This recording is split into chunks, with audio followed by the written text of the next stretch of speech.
අයිබෝන් සුබ සන්ධ්‍යාවක් පොර ටෝක්ස් වෙතින් අද අපි අරගෙන ඇවිල්ලා තියෙන ටිකක් වෙනස් විදිය වැඩක් වෙනස් විදිය වැඩක් කිව්වට දැන් මේ දවස්වල අපි ඉන්නේ මාරුතු ක්‍රිකට් උන්මාදයත් එක්ක මාරුතු ක්‍රිකට් උන්මාදය කිව්වම ලංකාව රටේම හැමෝම බලන් ඉන්න කාල සමයක්.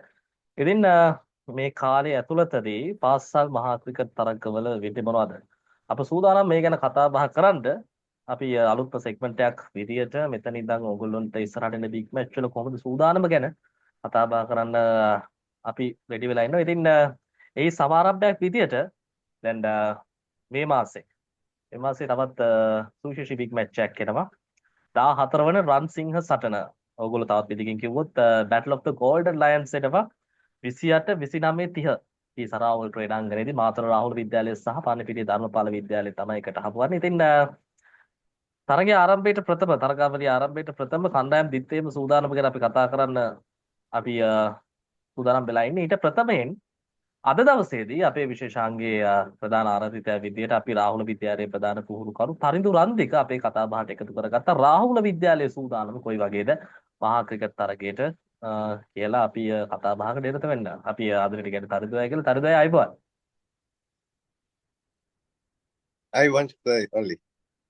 කොහොමද දැන් බිග් මැච් එකට සූදානම දැන් සීසන් එකත් ඔයගොල්ලෝ හොඳට කරගෙන ඇවිල්ලා තියෙනවා අපි පොඩ්ඩක් කතා කරමු.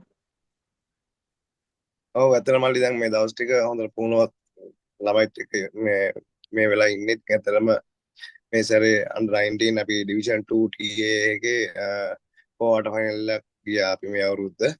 ඉතින් ඇත්තටම සම්බර කණ්ඩායම මේ සැරේ අපි big match එක වෙනුවෙන් හොඳ players සම්බර කණ්ඩායමක් ඉන්නවා මේ සැරේ. ඔව් දැන් අපි ගත්තොත් සාමාන්‍යයෙන් මේ කණ්ඩායම ගැන දැන් මේ නිමාවටපත් වෙච්ච අපි ගත්තොත් මේ ටූර්නමන්ට් එකේ under 19 ටූර්නමන්ට් එක ඇතුලේ ගොඩක් අර බැට්ස්මන්ලගේ පර්ෆෝමන්ස් ගැන ටිකක් අර අවධානය ටිකක් ඉහළින්ම ආපු ටූර්නමන්ට් එකක් විදියට ගොඩක් දෙනෙක් හඳුන්වලා දුන්නා රාහුල විද්‍යාලය පැත්තෙන්. ඔබ කොහොමද ඒක දකින්නේ? ඔව් ඇත්තටම මල්ලි දැන් අපිට මේ සැරේ මගේ ඒ කෙනෙක් ඉන්නවා සසිම බැට් එකේ. ඔව් දැන් 800 80ක් විතර දැනට අපි පේ ගහලා තියෙනවා. ඉතින් හොඳ ප්‍රොෆෝමන්ස් එකක් මොකද කාලෙට පස්සේ රාහුල ප්ලේ 800 සීමාව 1000 සීමාව අතර ප්ලේ කෙනෙක් හැදුන්නේ නැහැ. අතට මේ අවුරුද්දේ තමයි හුඟක් සසිම බැට් එකේ කියන පුතා මේ අවුරුද්දේ රන්සල්ට ආවේ. ඒ වගේම තමයි 500 සීමාව ඉක්මවා ගිහිල්ලා ඉන්නවා පේස්ලා 3 දෙනෙක්. ඉතින් හොඳ ප්ලේයර්ස් ටිකක් තමයි මේ සැරේ බිග් මැච් එක වෙනුවෙන් අපි දායාද කරලා තියෙන්නේ. දැන් අපි ගත්තොත් අර දුවයි දැන් රාහුලේ ක්‍රිකට් සංස්කෘතිය කියන්නේ ටිකක් අර වෙනස්ම ආభాෂයක් එක්ක හැදීගෙන ආපු ක්‍රිකට් සංස්කෘතියක් තියෙන. අපි අන්තිම අවුරුදු කිහිපය ගත්තොත් විශේෂයෙන්ම අවුරුදු 19න් 15ට 15 කාණ්ඩ ටික 17න් 15 15න් 15 13න් 15 මේ වයස් කාණ්ඩ ඇතුළෙත් හොඳ ප්ලේයර්ස්ලා කීප දෙනෙක් අපි හැදෙනවා දැක්කා. විශේෂයෙන්ම මේ 13න් 15 තරඟමාලාව ඇතුළේ 15න් 15 තරඟමාලාව ඇතුළේ එතනදී ඔබ කොහොමද දකින්නේ මේක මොන වගේ ආයෝජනයක්ද ඉස්සරහට රාහුලේ ක්‍රිකට් අනාගතය වෙන්නේ? ඔව් මල්ලි ඇත්තටම කියනනම් දැන් ක්‍රිකට් එක හුඟක් වෙලාවට හැදෙන්නේ ජූනියර් ක්‍රිකට් එක. ඉතින් ඒකෙන් එන ප්ලේයර්ස්ත් එක තමයි අnder 19 එක අපි මොකද කරන්නේ 17 එක මොකද කරන්නේ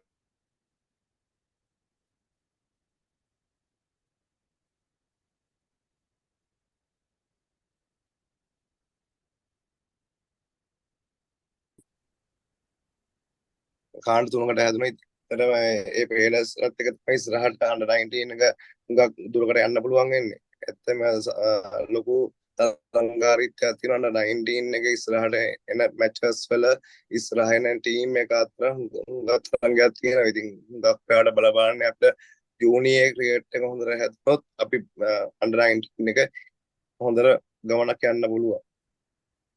දැන් අපි විශේෂයෙන්ම සඳහන් කරන්න ඕන දෙයක් තමයි දැන් පුහුණුකරුවෙක් විදියට ඔබ ක්‍රීඩකයන් පිළිපත දක්වන අවධානය ඉතාමත් ඉහළ තැනක තියෙනවා කියලා පෞද්ගලිකව මම දන්නවා. විශේෂයෙන්ම කණ්ඩායමක් සමබරව සකස් කිරීමේදී ඒ ක්‍රීඩකයන්ගේ මානසික මට්ටම එතනින් එහාට ගියාම දැන් අර පාසල් මහා ක්‍රිකට් තරගයක් කියන්නේ වෙනස්ම දෙයක්. ඒක ඇතුළතදී අර අපි ගත්තොත් තරඟාවලිය නැත්නම් වයස අවුරුදු 19 15 තරඟමාලාව ඇතුලේ තරඟ ක්‍රීඩා කරනවා වගේ නේ පාසල් මහා ක්‍රිකට් තරගය කියලා. ඒකට එතනදී ඔබ පුහුණුකරුවෙක් විදියට කොහොමද ක්‍රීඩකයෙක්ගේ අර අවධානය හරි තැනකට ගේන්නේ? මොකද සමහර ක්‍රීඩකයෝ ඉන්නවා 19 15 තරඟමාලාව ඇතුලේ හොඳට ලකුණු අතරට එනවා. හැබැයි මහා ක්‍රිකට් තරගයේදී යම් කිසි පීඩනයක තමයි ඔහු තරගයට ප්‍රවිෂ්ඨ වන්නේ. ඔබ කොහොමද මේක සකස් කරන්නේ?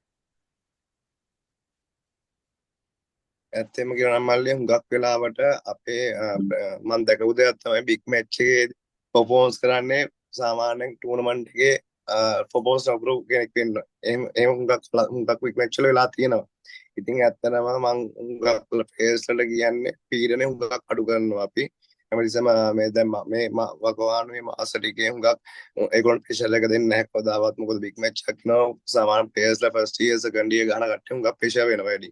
සීනියර් කට්ටියන්ට වඩා. හැබැයි මේ අවුරුද්දේ මට ඉන්න ප්ලේයර්ස්ලාත් එක බලනකොට සාමාන්‍ය බිග් මැච් 3-4 ගහපු ප්ලේයර්ස් තමයි මේ සැරේ ඉන්නේ මාත් එක්ක.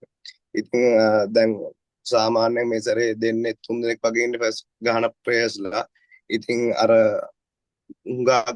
බිග් මැච් ගහපු ප්ලේයර්ස්ලාත් එක්ක බලනකොට අර මල්ලත් එක්ක අදයි යනකොට හරි ලේසි මේක ඉස්සරහට ගෙනියන්න. මොකද අරුත් 3-4ක් විතර ගහන ප්ලේයර්ස්ලාගෙන් අර මල්ලත් බලන් ඉන්න කොහොමද මේ මොකද ඊළඟින් මේ වෙන්නේ ප්‍රෙෂර් එක අඩු කරගන්නේ. ඒතර එහෙම තමයි මේ හුඟක් යන්නේ. ප්‍රැක්ටිස් එකේදී උනත් අපි නෝමල් ප්‍රැක්ටිස් එක යන්නේ බිග් මැච් කියලා එහෙම ලොකුවට ප්‍රැක්ටිස් එකක් අපි වෙනම කරන්නේ නැහැ. මොකද අපි සීසන් එක පටන් ගත්ත කාලේ ඉඳලා එන ප්‍රැක්ටිස් එක තමයි දැනුත් මේ බිග් මැච් එකෙන් යන සාමාන්‍ය මේ ලොකුවට ප්‍රැක්ටිස් එකක් අපි බිග් මැච් කියලා මෙහෙම කරන්නේ නැහැ. සාමාන්‍ය විදිහට යනවා. ඔව් දැන් ඒකත් එක්ක ගත්තම දැන් අපි ගත්තොත් මේ පාර මහා ක්‍රිකට් තරගයට සහභාගී වෙන කණ්ඩායම ඇතුලේ අනිවාර්යයෙන්ම අවසන් වසර ක්‍රීඩා කරන ක්‍රීඩකයින් නැති. එතන මෙහාට ගියාම දැන් අලුත් ක්‍රීඩකයින් නැති. අර ඔබ දැන් මේ ඔබේ උත්තරය අතර තිබ්බා සීනියර් ජූනියර් කම්බිනේෂන් එක. තවත් විදිහකින් කිව්වොත් එක්ස්පීරියන්ස් තියන අය එක්ස්පීරියන්ස් නැති අය කියන කම්බිනේෂන් එක. දැන් මේක ඇතුළතදී ඊළඟ අවුරුදු ටිකක් තීරණාත්මක වෙන්න පුළුවන්. දැන් අර එක්ස්පීරියන්ස් තියෙන ප්ලේයර්ස්ලා ටීම් එකෙන් එළියට යනවා කියන්නේ එතනට අර රීප්ලේස්මන්ට් හොයා ගැනීමේදී යම් විදිහක තත්ත්වයක් නිර්මාණය වෙන්න පුළුවන්. ඔබ මේ ගැන කොයි වගේ සැලැස්මක් එක්කද ඉන්නේ? ඔය මල්ලි මේ දැන් මේ සැරේ ප්ලේයර්ස්ලා අපේ සීනියර්ස් ප්ලේයර්ස්ලා එළියට යනවා 5 දෙනෙක්ම. ඉතින් හොඳ ප්ලේයර්ස්ලා 5 දෙනෙක් යන්නේ එළියට. මම හැමතිස්සෙම බැලුවේ සෙකන්ඩ් 11 එක සාමාන්‍යයෙන් අපේ දැන්ට ක්‍රියාත්මකයෙන් යනවා. එතන ප්ලේයර්ස්ලා එනවා. සාමාන්‍ය අන්ඩර් 15 එකේ ප්ලේයර්ස්ලා එනවා. ඒවට අර මේ ගැප් එක වහන්න 6 දෙනෙක් යනකොට ලොකු ගැප් එකක්. 5ක් 6ක් යනකොට ඒතකොට මේ අවුරුදු 5ක් 6ක් සෙල්ලම් කරපු ප්ලේයර්ස්ලා තමයි මේ යන්නේ ලැබනවලු මේ අවුරුද්දේ. ඉතින් මගේ ඔළුවේ තිබ්බේ සෙකන්ඩ් 11 එකක් දැන්ට අපි මැචස් ගහගෙන යනවා. ඒකෙන් එන ප්ලේයර්ස් අරන් තමයි අපි ලබනවුද්ද පොඩ්ඩක් බැලුවේ හොඳ විදියක් කරන්න. මේ අය දැන යනකොට අපි දැන් ඒත් එකම ගත්තොත් දැන් අපේ මේ කතා බහ ටිකක් අන්තිම හරියට ඇවිල්ලා ඉන්නේ. දැන් මේ පාර මහා ක්‍රිකට් තරගයේ ඉන්නේ අපි සරාව ක්‍රීඩාංගණයේ. දැන් අපි ගොඩක් වෙලාවට මහා ක්‍රිකට් තරගයේ වටපිටා නිර්මාණය වෙන මාතර උයන් වත්තේදී අවසන් වසර කිහිපය පුරාවටම ටිකක් වෙනස්ම පරිසරයක් ඇතුලේ අපි මයවර මහා ක්‍රිකට් තරගයේ ඉන්නේ. ඒක කොයි වගේ අභියෝගයක් විදියට ඔබ දකිනවද? රාහුල් ප්‍රධාන පුහුණුකරු විදියට. ඔව් මේ ගිය අවුරුද්දේ සහ ඊට උඩින් අවුරුද්දේ උයමත් තමයි මේ 2 දෙකම ගැහුවේ බිග් දෙකම. මම මගේ ෆස්ට් ටයිම් මේ තමයි මේ බිග් මැච් එකකට මම එළියට ගිහලා ගහන්නේ. ඉතින් ඇත්තටම සමහර විට අපි දැන් උයමත්තයි ටැමිලියුනේ බලනකොට විකට්ස් වල පොඩ්ඩක් අර වෙනසක් තියෙනවා ඇත්තටම. මොකද ටැමිලියුනේ විකට් සාමාන්‍යයෙන් හොඳයි, බැට් කරන්න ලේසි. ඉතින් හුඟක් වෙලාවට අපි මේ එළියට ගිහිලා ගහන මැච් මේ ෆස්ට් මැච් එක මේ 2 ඩේ එක මම ප්ලේයර්ස්ලාත් එක්ක බලනකොට ඉතින් හොඳ තරගයක් මම හිතනවා. හොඳ බැටින් විකට් එකක් හොඳ වේගයලා හොඳ බැට් කරගන්නත් ඒක පන්දු යවන්නටත් හොඳ තන්තිරුවක් වෙයි. බලනවා අපි හොඳ තරගයක් දෙන්න අනිවාර්යයෙන්. හොඳයි ඔබට සුබ පතනවා අනිවාර්යෙන්ම. ඔබත් දිගු ගමනක් ඇවිල්ලා ඉන්නේ රාහුල විද්‍යාලයේ ප්‍රධාන පුහුණුකරු විදිහට. ඉස්සරහටත් රාහුල ක්‍රිකට් අනාගතයේ වෙනුවෙන් ඔබට තවත් වැඩ කරන්න පුළුවන් වෙන්න කියලා ප්‍රොටොක්ස් වෙනුවෙන් අපි ප්‍රාර්ථනා කරනවා. එහෙනම් අපි ආයි ළඟති දවසකම ඉක්මනට හමු. මෙතකන් ඔබට ජය වේවා. බොහොම ස්තුතියි. Thank you. Thank you.